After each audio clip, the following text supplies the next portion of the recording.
بسم اللہ الرحمن الرحیم۔ السلام علیکم ورحمۃ اللہ وبرکاتہ۔ Welcome to my YouTube channel Masood Attari TV وی۔ مسعود اطاری ٹی وی کی جانب سے آج آپ دوستوں کی خدمت میں مہمان نوازی کی سنتیں اور آداب پیش کرنے کی سعادت حاصل کروں گا۔ مہمان نوازی کرنا سنت مبارکہ ہے۔ احادیث مبارکہ میں اس کے بہت سے فضائل بیان کیے گئے ہیں، بلکہ یہاں تک فرمایا گیا مہمان باعث خیر و برکت ہے۔ ایک دفعہ سرکار مدینہ صلی اللہ علیہ وآلہ وسلم کے یہاں مہمان حاضر ہوا تو آپ صلی اللہ علیہ وآلہ وسلم نے قرض لے کر اس کی مہمان نوازی فرمائی۔ چنانچہ تاجدار مدینہ صلی اللہ علیہ وآلہ وسلم کے غلام ابو رافع رضی اللہ تعالی عنہ کہتے ہیں، سرکار مدینہ صلی اللہ علیہ وآلہ وسلم نے مجھ سے فرمایا، فلاں یہودی سے کہو کہ مجھے آٹا قرض دے، میں رجب شریف کے مہینے میں ادا کر دوں گا، کیونکہ ایک مہمان میرے پاس آیا ہوا ہے۔ یہودی نے کہا، جب تک کچھ گروی نہیں رکھو گے نہ دوں گا۔ حضرت ابو رافع رضی اللہ تعالی عنہ کہتے ہیں کہ میں واپس آیا اور تاجدار مدینہ صلی اللہ علیہ وآلہ وسلم کی خدمت میں اس کا جواب عرض کیا۔ آپ صلی اللہ علیہ وآلہ وسلم نے فرمایا، اللہ کی قسم، میں آسمان میں بھی امین ہوں اور زمین میں بھی امین ہوں، اگر وہ دے دیتا تو میں ادا کر دیتا، اب میری وہ زیرہ لے جاؤ اور گروی رکھ آ۔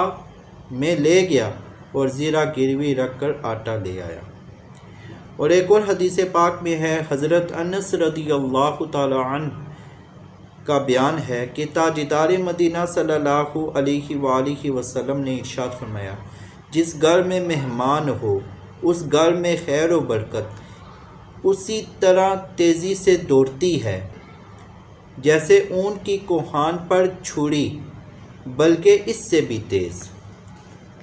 پیارے دوستو، اون کی کوہان میں ہڈی نہیں ہوتی، چربی ہی ہوتی ہے، اسے چھری بہت ہی جلد کاٹتی ہے اور اس کی تہہ تک پہنچ جاتی ہے، اس لیے اس سے تشبیہ دی گئی۔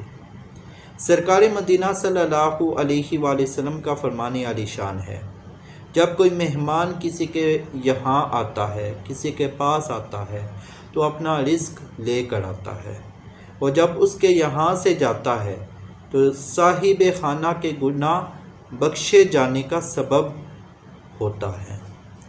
نبی کریم صلی اللہ علیہ وآلہ وسلم نے حضرت برا بن مالک رضی اللہ تعالی عنہ سے ارشاد فرمایا، اے برا، آدمی جب اپنے بھائی کی اللہ پاک کے لیے مہمان نوازی کرتا ہے اور اس کی کوئی جزا اور شکریہ نہیں چاہتا، اس مہمان نوازی کا کوئی بدلہ اور شکریہ نہیں چاہتا، تو اللہ پاک اس کے گھر میں 10 فرشتوں کو بھیج دیتا ہے جو پورے 1 سال تک اللہ پاک کی تسبیح اور تحلیل اور تکبیر پڑھتے اور اس کے لیے مغفرت کی دعا کرتے رہتے ہیں، اور جب سال پورا ہو جاتا ہے تو ان فرشتوں کے پورے سال کی عبادت کے برابر اس کے نامہ اعمال میں عبادت لکھ دی جاتی ہے، اور اللہ پاک کے ذمہ کرم پر ہے کہ اس کو جنت کی لذیذ غذائیں، جنت الخلد اور نافنا ہونے والی بادشاہی میں کھلائے۔